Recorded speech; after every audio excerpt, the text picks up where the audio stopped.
ፍጻሜ ቴሌቪዥን አስደናቂውን የክብር ፍጻሜያችንን የሚያበስር የቴሌቪዥን ፕሮግራም አሁን ጀመረ። የምስራች! ኢየሱስ በቶሎ ይመጣል። ሰላም ጤና ይስጥልኝ። በመላው ዓለም ሆናችሁ የድንቅ ፍጻሜ ዝግጅቶችን በጀመም ቴሌቪዥን እንዲሁም ደግሞ በድንቅ ፍጻሜ ቲዩብ የምትከታተሉ ቤተሰቦቼ ከእግዚአብሔር ከአባታችን ከጌታም ከኢየሱስ ጸጋና ሰላም ከሁላችሁ ጋር ይሁን። እንዴት ሰነበታችሁ? ይህ ምጽአቱ ድምጽ ነው። ወንድማችሁ አገልጋይ ያሬድ ነኝ። በወቅታዊ መረጃ ላይ መጥቻለሁኝ። ዘመንን ለመዋጀት የእግዚአብሔርን የዘመናት ሀሳቡን ለማስተዋል እነዚህ የወቅታዊ መረጃዎቻችን እጅግ በጣም ጠቃሚና ቁልፍ ነገሮች ናቸው። ምክንያቱም የእግዚአብሔር ባሪያ ኤርሚያስ በባቢሎን በነበረ ጊዜ በባቢሎን ለ70 ዓመት ምርኮ መሆናቸውን በእርግጥ ነቢዩ እንዳልተገነዘበ፣ ነገር ግን ከኤርሚያስ መጽሐፍ ይህን እንዳገኝና በእግዚአብሔር ፊት ስለ ቀኑና ስለ ወሩ ስለ ዓመቱ በእግዚአብሔር ፊት በጾምና በጸሎት እንደነበረ ተጽፎልናል ማለት ነው። የእግዚአብሔር ባሪያ ዳንኤል ይህን የኤርሚያስን የ70 ዓመት ምርኮ የባቢሎን ምርኮ ትንቢት በኤርሚያስ የትንቢት መጽሐፍ ላይ ባገኘ ጊዜ በእግዚአብሔር ፊት ሲማልድ ሲጾምና ሲጸልይ እግዚአብሔር ደግሞ ሌላ የላቀ የ70 ሱባኤ ወይም የ490 ዓመት ቀጠሮ እንዳለ ለእስራኤል ገልጦለታል ማለት ነው። እንግዲህ ሁልጊዜም ቢሆን እነዚህ ዘመንን የሚያዋጁ የእግዚአብሔር ቃላት ከጊዜው ጋር ሲጣጣሙ ራስን ለማንቃትና ራስን ለማስታጠቅ እጅግ በጣም ጠቃሚ ናቸው። መጽሐፍ በመንፈስ የሚመሩ ሁሉ እነዚህ እግዚአብሔር ልጆች ናቸው ይላል። ደግሞ በሌላ ቦታ ላይ ቀኖቹ ክፉዎች ናቸውና ዘመኑ ዋጁ ይላል። ስለዚህ ዘመንን መዋጀት በእርግጠኛነት በመንፈስ የሚመሩ የእግዚአብሔር ልጆች እድል ፋንታ ስለሆነ ዘመን የምናዋጅባቸው እነዚህ ወቅታዊ መረጃዎቻችን ቁልፎች ናቸውና ሼር፣ ሰብስክራይብ፣ ላይክ ያደረጋችሁ እንድትከታተሉ በጌታ ፍቅር ጠይቃችኋለሁኝ።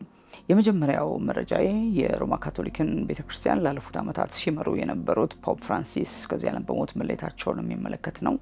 ይህን በተመለከተ ቁልፍ መረጃ አለኝ። ሁለተኛ ደግሞ በእስራኤልና በሐማስ መካከል አዲስ ስምምነት ቀርቧል። ይህም ስምምነት እንዲሁ ከዘመን ፍጻሜ ጋር ቀጥተኛ ግንኙነት ያለው ወሳኝ ቁልፍ ሚስጥራዊ ትስስር ያለው ስለሆነ ይሄንንም አዲስ የስምምነት ረቂቅ እሱንም ጭምር የማስቃኛቸው ይሆናል ማለት ነው።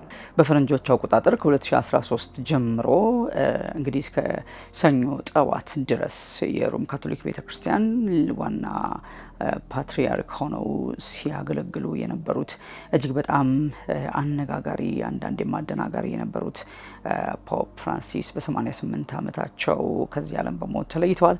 እንግዲህ የሮም ቫቲካን ቅዱስ ጴጥሮስ ቤተክርስቲያን ላይ እሁድ ጠዋት በነበረው የፋሲካ በዓል ላይ ተገኝተው ለሕዝቡ ኢየሱስ ተነስቷል፣ ሃሌሉያ፣ እንኳን ደስ አላችሁ ማለት ይህንን የደስታ ምስራች ማብሰር ችለዋል። ነገር ግን በጽኑ ሕመም ውስጥ ሆነው ነበር ይህን መልእክት ሲያስተላልፉ የነበረው ፖፕ ፍራንሲስ። ነገር ግን ከዛ በኋላ ሰኞ ጠዋት ላይ ህይወታቸው በድንገት ማለፉ ተገልጿል ማለት ነው። እንግዲህ ፖፕ ፍራንሲስ ከወር ላላነሰ ጊዜ በሆስፒታል ቆይተው በኒሞኒያና በልብ ህመም ሲሰቃዩ ከቆዩ በኋላ እንግዲህ ህይወታቸው አልፏል፣ ወደማይቀርበት ሄደዋል ማለት ነው። እንግዲህ ፖፕ ፍራንሲስ እንደምናስታውሰው በካቶሊክ ቤተክርስቲያን ታሪክ በ500 ዓመት ዘመናት ውስጥ ታይቶ የማይታወቅ የወሲብ ቅሌት የካቶሊክ ቤተክርስቲያን በእኚህ ሰው ዘመን አጋጥሟታል። እንግዲህ ይሄ በየትልቅ ሚዲያዎቹ በነ ቢቢሲና ሲኤንኤን ሳይቀር የምናያቸው ዜናዎች የህፃናት መደፈር በካቶሊክ መነኮሳትና ካርዲናሎች ሳይቀር እንዲህ አይነት የወሲብ ቅሌቶች በአደባባይ የተገለጡ ሲታዩ ሰንብተዋል ማለት ነው። ያም ብቻ ሳይሆን እሳቸው ጥቃት ያደረሱትን መሪዎች ላይ የወሰዷቸው እርምጃዎች ባለመኖራቸው ሲወቀሱ ነው የኖሩት ማለት ነው። እንግዲህ በክላይሜት ቼንጅ እና በልዩ ልዩ ነገሮች እንዲሁም በመንግስታት መካከል ይልቁንም በመካከለኛው ምስራቅ ባለው አለመረጋጋት ሰላምን ለማስፈን በሚያደርጓቸው ንግግሮች ወይም ደግሞ በሚሰጧቸው መመሪያዎች በጣም ይታወቃሉ። ይልቁን ደግሞ እኛ እንደ ክርስቲያን ማህበረሰብ በከፍተኛ ደረጃ በቅርብ ጊዜ የግብረ ሰዶማውያንን ጋብቻ የካቶሊክ ቤተክርስቲያን ህጋዊ እውቅና እንድትሰጥና እንድትባርክ የፈቀዱትን ነገር ደጋግመን መረጃ ሰጥተናችኋል። በእናንተ ዶክመንተሪ ሰርተናል። እጅግ በጣም አሳፋሪና አሳዛኝ ታሪክ ሆኖ አልፏል ማለት ነው። እንግዲህ እነዚህን ሰዎች በሰብአዊ መብት ሽፋን ሰዎች መብታቸው መከበር አለበት፣ ሰዎች ናቸው። ስለዚህ ቤተክርስቲያኒቷ ሕጋዊ የሆነ የጋብቻ ቦራኬ ባይሆን ግን ጥምረታቸውን እውቅና መስጠት አለባት ብለው ለግብረ ሰዶማዊነት እውቅና የሰጡ ጳጳስ ናቸው። ይህንን በተመለከተ እንግዲህ ብዙ ተቃውሞ አስተናግደዋል። ይልቁንም በአፍሪካ አካባቢ ከሚገኙ የቤተክርስቲያን የካቶሊክ ቤተክርስቲያን መሪዎች በጣም ከፍተኛ ተቃውሞ ሲያስተናግዱ እንደነበረ ይታወቃል ማለት ነው። ይህም ብቻ አይደለም። በአቡዳቢ ተሰርቶ የነበረውን ሶስቱን የአብርሃም ልጆች ተብለው የሚጠቀሱትን የአይሁድ የክርስትናና የእስልምና አንድ ግቢ ውስጥ ያለውን ቤተ መቅደስ እዛው አቡዳቢ ላይ መሰረት የጣሉት ያስመረቁት እሳቸው ናቸው። እንግዲህ እነዚህ ነገሮች በሙሉ ወደ አንድ የዓለም ስርዓት፣ አንድ የዓለም ሃይማኖት የሚሄዱ መንገዶች እንደነበሩ ይታወቃልና የኚህ ሰው አካሄድ እጅግ በጣም በጣም በጣም በክርስትናው ዓለም ቅድስና ላይ በጣም ከፍተኛ አደጋ የጋረጠ ሆኖ እንዳለፈ ሁላችን እናውቃለን። እንግዲህ በዚህ ሁኔታ ሰውየው ቆይተው እንግዲህ መቼስ ማንም ሰው የሚሰራው መልካም ነገር ይጠፋል ብለው ማለት አይቻልም። የሚያደርጓቸው መልካም ነገር ይልቁንም በጣም ተቸገሩ ከሚባሉ ሰዎች ጋር፣ ከችግረኞች ጋር ወይም በጣም ተጠቅተዋል ተጎድተዋል ከሚባሉት ጋር በመቆም በጣም የሚታወቁ ሰው ናቸው። ነገር ግን በዚህ ደግሞ በጣም ግራ አጋቢና ሻሚ የሆኑ ውሳኔዎችን በመስጠት በካቶሊክ ቤተክርስቲያን ውስጥ እንዲሁም አጠቃላይ ክርስትና ዓለም ላይ ጠባሳ ጭምር ጥለው አልፈዋል ማለት ነው። እንግዲህ ፖፕ ፍራንሲስ በዚህም ሁኔታ አገልግሎታቸውን ፈጽመው ወደማይቀርበት ሄደዋል ማለት ነው። እንግዲህ ተተኪው ለመምረጥ ደግሞ የካቶሊክ ጳጳሳት ያሉባቸው አገሮች ተሰብስበው ወደ 8-9 የሚጠጉ ጳጳሳትን ለእጩነት አቀርበው አሁን በነዛ ሰዎች ላይ ድምጽ በመስጠት ላይ ይገኛሉ። እንግዲህ ተተኪው ደግሞ ምን አይነት ስራ ይሰራሉ? ተተኪው መላው ዓለም በሚገኙ ካቶሊካውያን ላይ እንዲሁም በአጠቃላይ ክርስትናው ዓለም ላይ ምን አይነት ተጽዕኖ ይፈጥራሉ? እነዚህ ነገሮች በቀጣይ አብረን የምንመለከታቸው ነው የሚሆነው። ነገር ግን ፖፕ ፍራንሲስ ስናስብ በእኛ ሁኔታ በጣም ብዙ ደስ የማይሉ በጣም አሳዛኝና የሚያስቆጡ ብዙ ነገሮች እንደተከሰቱ እናውቃለን እና ይህንን ዓለም በሙሉ የመንፈሳዊ ዓለም ብቻ ሳይሆን በዓለም አቀፍ ሚዲያዎችና ተቋማት ጭምር የሚታወቁ ናቸው ማለት ነው። እንግዲህ በዚህ ሁኔታ የፖፕ ፍራንሲስ ሕይወት አብቅተዋል። ወደ ቀጣዩ ጉዞ ካቶሊክ ቤተክርስቲያን በማድረግ ላይ ነው የምትገኘው። የተሻለ ነገር እንዲሆን፣ መልካም ነገር እንዲሆን ምክንያቱም በካቶሊክ ቤተክርስቲያን ውስጥ ያሉት፣ በኦርቶዶክስ ቤተክርስቲያን ውስጥ ያሉት፣ በፕሮቴስታንት ቤተክርስቲያን ውስጥ ያሉት፣ በእስልምና ቤተ እምነት ውስጥ ያሉ ወገኖች በሙሉ አንዱንም ሰው ሰይጣን እንዳልፈጠረው እናውቃለን። እግዚአብሔር አንዱንም ሰው ለሲኦል እንዳልፈጠረው እናውቃለንና ሰዎች የጸጋን እውቀት በማግኘት ወደ ዘላለም ሕይወት እንዲገቡ፣ ወደ ዘላለም ሕይወት እንዲሸጋገሩ፣ ከጥፋት ባርነት እንዲያመልጡ፣ ነፃ እንዲወጡና የዘላለም ረፍት እንዲሆንላቸው ክርስቶስ ኢየሱስ ራሱን ቤዛ አድርጎ ከመስጠቱ የተነሳ ሃይማኖታዊ ስርዓት በዓለማችን ላይ የሚያመጣው በጣም ብዙ ጫና፣ ብዙ በጣም ከባድ ጫና እንዳለ ይታወቃልና ሰዎች ስርዓትን በመፈጸም ብቻ ክርስትናቸውን በመግለጥ ታማኝነታቸውን ለሃይማኖታቸው በመግለጥ ህይወታቸው ከእግዚአብሔር ያፈነገጠና የራቀ ሆኖ በጣም ስርዓት አልባ የሆነ ህይወት እንዲኖሩ ያደረጋቸው ሃይማኖት ነው። እንግዲህ በዓለም ላይ ጥንታዊ ከሚባሉት ሃይማኖቶች መካከል ቀዳሚዋ ናት። እንግዲህ ነገር ግን ፍጹም ወደ ሃይማኖታዊ ስርዓት የተለወጠችና ከእግዚአብሔር መለኮታዊ አጀንዳ የወጣች ቤተክርስቲያን ናት። ስለዚህ በቤተክርስቲያኒቷ ውስጥ ያሉት ወገኖች ምናልባት አሁን ይህን መረጃ የሚሰሙ ወገኖች ቢኖሩ በጣም ብዙዎች ነፍሳቸውን ለማዳን እንደሸሹ ሁሉ ሌሎችም ቢሆን እንዲሸሹ፣ ነፍሳቸውን እንዲያድኑ፣ በክርስቶስ ኢየሱስ ጸጋ መዳን እንዲቀበሉ፣ የዘላለም ረፍትና ህይወት እንዲሆንላቸው እንመኛለን ማለት ነው።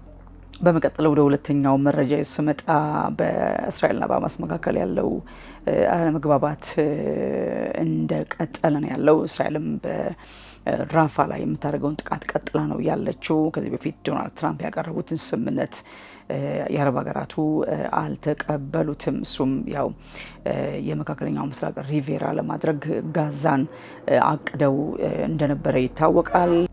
ጋዛን የመካከለኛው ምስራቅ ሪቬራ አድርጋታለሁ። ጋዛውያንም ደግሞ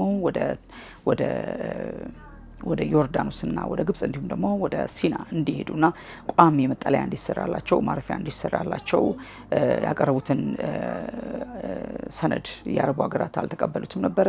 ጋዛውያንም እንዲሁም ሐማስ አልተቀበለውም ነበረ። ከዛም በኋላ ደግሞ በግብጽ በኩል የቀረበ ሌላ መደራደሪያ ነበረ ከእስራኤል ጋር ባለ ጉዳይ ማለት ነው። ይህንንም እስራኤል አልተቀበለችውም። አሁን ግን ግብጽና ኳታር አንድ ላይ ሆነው ያቀረቡት አዲስ የተኩስ አቁም ስምምነት አለ። ይሄ ከ5 ዓመት እስከ 7 ዓመት ሊተገበር ይችላል ተብሎ የተገመተው ይሄ አዲሱ የተኩስ አቁም ስምምነት አንደኛ ሙሉ በሙሉ ተኩስ ማቆምን ደግሞ ዘላቂ ሰላምን በእስራኤልና በጋዛ መካከል በፍልስጤም መካከል ለማስፈን የታቀደ ነው ማለት ነው። ነገር ግን ይሄ ብቻ ሳይሆን የእስራኤልን ፍላጎት በማያሟላ ሁኔታ የቀረበ ረቂቅ ነው ማለት ነው። እስራኤል በጋዛ ላይ የምትፈልጋቸው ሁለት ነገሮች አሉ። የመጀመሪያው ታጋቾች ሙሉ በሙሉ እንዲለቀቁላት ትፈልጋለች። በሁለተኛ ደረጃ ደግሞ ሐማስ ሙሉ በሙሉ ስልጣን እንዲለቅ ትፈልጋለች።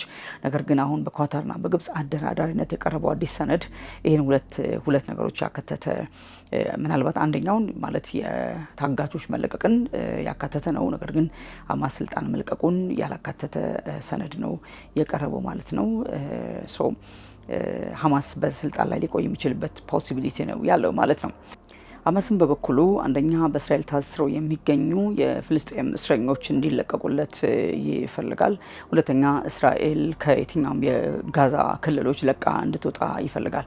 ሶስተኛ የተኩስ አቁሙ በጣም ጊዜያዊ ሳይሆን ዘላቂ እንዲሆንለት ይፈልጋል ማለት ነውና እስራኤል ደግሞ ዘላቂ የተኩስ አቁም ስምምነት ለመፈረም አሁን ዝግጁ አይደለችም። ነገር ግን ሙሉ በሙሉ ሆስቴጆች እንዲለቀቁ ትፈልጋለች። ሐማስ ወዶም ተገዶ ሆስቴጆችን መልቀቅ አለበት የሚል አቋም ይዛ ነው እስካሁን ድረስ እስራኤል እየሄደች ያለችው። በዚህ ሁኔታ እንግዲህ እስካሁን ድረስ በግብጽና በኳታር ቀርቦ የነበረው እስከ 5 ዓመት እስከ 7 ዓመት ድረስ ሊተገበር ይችላል የተባለው የዘላቂ የተኩስ አቁም ስምምነት እስካሁን ድረስ በእስራኤል በኩል ምንም አይነት ምላሽ አልተሰጠውም ማለት ነው። ነገር ግን ሐማስ ነገሩን በጣም አድንቆ አፕሪሼት አድርጎ የሚቀበለው እንደሆነ አረጋግጧል።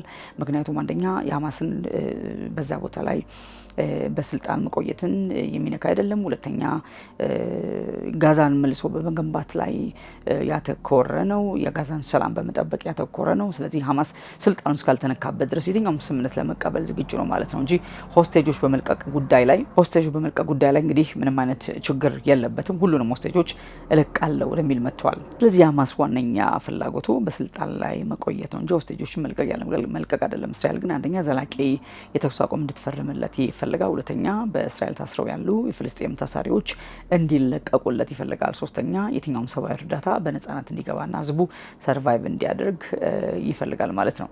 ምናልባት እንግዲህ ይህን የ7 ዓመት አዲስ የቀረበው ውል የሚጸድቅበት ሁኔታ እንኳን ቢኖር ከትንቢተ ዳንኤል ምዕራፍ 9 ቁጥር 27 ጋር ልናገናኘው እንችላለን። ትንቢተ ዳንኤል ምዕራፍ 9 ቁጥር 27 ላይ ለ7 ዓመት የሚቆይ ለአንድ ሱባኤ የሚቆይ የሰላም ስምምነት መኖሩ ተገልጧል። በዚህ ሁኔታ እንግዲህ በሐማስና በእስራኤል መካከል የ7 ዓመቱ የሰላም ስምምነት ሊፈረም ከቻለ ምናልባት ከትንቢተ ዳንኤል ምዕራፍ 9 ቁጥር 27 ጋር ካለው የአንድ ሱባኤ የሰላም ቃል ኪዳን ጋራ ግንኙነት ሊኖረው ይችላል ተብሎ እየተገመተ ነው ያለው። እንግዲህ በሮም ከሚመጣው አዲስ ጳጳስ ጋር ተያይዞ እንዲሁም ደግሞ መካከለኛው ምስራቅ ላይ የ7 ዓመት የሰላም ስምምነት ሊፈረም የሚችልበት ሁኔታ ከተፈጠረ ይሄ ወዴት ነው ሊሄድ የሚችለው የሚለው ነገር በቀጣይ አብረን የምናየው ቢሆንም ነገር ግን ቀጥታ ነገሩ ቁጥር በቁጥር መጥቶ ከመጽሐፉ ቃል ጋር እየገጠመን ያለው ማለት ነው። እንግዲህ ወገኖቼ በእስራኤል በኩል ያለውን ጉዳይ ሁልጊዜም ቢሆን የመላው ዓለም መነጋገሪያ ነው። የተባበሩት መንግስታት ድርጅት መነጋገሪያ ነው። የመጽሐፍ ቅዱስም ማዕከል ነው ማለት ነው። እግዚአብሔር በቀጣዩ ዘመን ከእስራኤል ጋር እንደሚሰራ በግልጽ ተጽፏል። ስለዚህ እስራኤል የቀጣዩ ዘመን እግዚአብሔር መንግስት አጀንዳ ናት። ለዚህም ነው እንግዲህ በእስራኤል ላይ ያተኮረን በእያንዳንዱ ሁኔታ በእያንዳንዱ እርምጃ የሚኖሩ መረጃዎችን ወደ እናንተ ለማቅረብ የምንገደደው በዚህ ምክንያት ነው ማለት ነው። ስለዚህ ሐማስ ስልጣን ባለመልቀቅ ጸንቶ ነው ያለው። ነገር ግን ሐማስ ብቻ ሳይሆን የአረቡ ሀገራት በሙሉ የአላቅሳ መስጊድ ጠባቂ አድርገው ስለሚቆጥሩት እንዲለቅ አይፈልጉም። ይልቁንም ሐማስ እንኳን ስልጣን ሊለቅ ይቅርና ከ30 ሺህ እስከ 40 ሺህ አዳዲስ ወታደሮችን መልምሎ ወደ ስልጠና ካምፕ ማስገባቱና በልዩ ሀገራት እገዛ ልዩ ስልጠናዎች በመውሰድ ላይ እንደሚገኙ ተነግሯል። እዚህ ሐማስ ከመቼውም ጊዜ በላይ ራሱን በማጠናከር ላይ ነው የሚገኘው ማለት ነው። ይሄ የሚያሳየው ሐማስ ስልጣን የመልቀቅ ምንም አይነት ዝግጁነት ፍላጎት የለውም። ይህ ሐማስ ፍላጎት ብቻ ሳይሆን ሐማስ ላይ ይህን ያህል ዘመን ኢንቨስት አድርገው የኖሮቹ የኢራንና ሌሎችም የእስራኤል ጠላት የሆኑ ሀገሮች ሁሉ ሐማስ በራሱ ፈቃድና ተነሳሽነት እንኳን ስልጣን ልልቀቅ ቢል አይችልም ማለት ነው። ስለዚህ እዚህ አጣብቂኝ ውስጥ ነው ሐማስ ገብቶ ያለው። እስራኤል ደግሞ ሐማስን በአንድም በሌላ መንገድ አስገድጄ ሙሉ በሙሉ ሆስቴጆችን አስለቀቃለሁ ባይናት ማለት ወገኖቼ። እንግዲህ በዚህ ሁኔታ የእስራኤልና የሐማስ ጉዳይ ወደ ከፍተኛ ደረጃ እየደረሰ ነው ያለው ማለት ነው። እስካሁን ድረስ ምንም እልባት እንዳላገኘ ሁላችን በትዝብት እየተመለከተ ነው ያለ ነው። ነገር ግን መጽሐፍ እንደሚለው ለእስራኤል ለኢየሩሳሌም ሰላም ጸልዩ ስለሚል ለኢየሩሳሌም ሰላም እንድትጸልዩ በጌታ ፍቅር አሳስባችኋለሁኝ። እግዚአብሔር ለኢየሩሳሌም ሰላም እንድንጸልይ ካዘዘ ለኢየሩሳሌም ሰላም መጸለይ ነው ያለብን። ምክንያቱም ኢየሩሳሌም የታላቁ ንጉሥ ከተማ ናት ማለት ነው። ይሄም ገና ወደፊት በሚመጣው የእግዚአብሔር መንግስት በመላእክት በምድር ላይ በመተገዛበት ጊዜ የሚፈጸም ትንቢታዊ ቃል ስለሆነ ለኢየሩሳሌም ሰላም መጸለይ ለራስ ሰላም እንደ መጸለይ ነው የሚቆጠረው ማለት ነው። ለኢየሩሳሌም ሰላም ጸልዩ። እግዚአብሔር የመረጠውን እግዚአብሔር ባርከውን ባርኩ። የአብርሃም ኪዳን ዛሬም ሕያው ነው፣ ይሰራል። የባረኩን ባርካለው፣ ይሰራል። በክርስቶስ ኢየሱስ የአብርሃም በረከት ለአሕዛብ መሆኑ ተነግሯል። ይህ ማለት ግን እግዚአብሔር እስራኤልን ጥሏቸዋል ማለት ሳይሆን እግዚአብሔር ከእስራኤል ጋር አሁንም ይሰራል። ያ ሕያው በረከት አሁንም ይሰራል ማለት ነው። ክብር ለዘላለም ቅዱስ ይሁን። እንግዲህ ከነዚህ መረጃዎች ቀጥሎ ማሳሰባችሁ ማሳሰቢያ ቢኖር እንደ ዘመን ፍጻሜ አዋጅ ነጋሪ ጌታ ኢየሱስ ሊመጣ በደጅ ነውና ሁላችንም ነፍሳችንን ስለማዳን ጠልቀን እንድናስብ ነው። ማንም ሰው እንዳይዘናጋ ነው፣ ቸልም እንዳይል ነው። ጊዜው ስላለቀ ዘመን ስለተፈጸመ ማለት ነው። ጸጋና ሰላም ከሁላችሁ ጋር ይሁን። ኢየሱስ ክርስቶስ ጌታ ነው። ኢየሱስ ክርስቶስ በቅርቡ ይመጣል።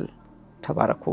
መንግስተ ሰማይ መንግስተ ሰማይ ከሞት ወዲያ ለኛ መጠለያ ከሞት ወዲያ ለኛ መጠለያ ከሞት ወዲያ ለኛ መጠለያ ከሞት ወዲያ ለኛ መጠለያ ከአምላክ ጋር ኑሮ እንደገና ከአምላክ ጋር ኑሮ እንደገና የሞትን ድልድይ እንሻገርና እንራመዳለን ለኑሮ እንደገና የአሁኑ መንደር መንግስተ ሰማይ ግንቡ የጸና ነው በበጉ ደም ላይ መንግስተ ሰማይ መንግስተ ሰማይ ከሞት ወዲያ ለኛ መጠለያ ከሞት ወዲያ ለኛ መጠለያ ከሞት ወዲያ ለኛ መጠለያ ከሞት ወዲያ ለኛ መጠለያ ከአምላክ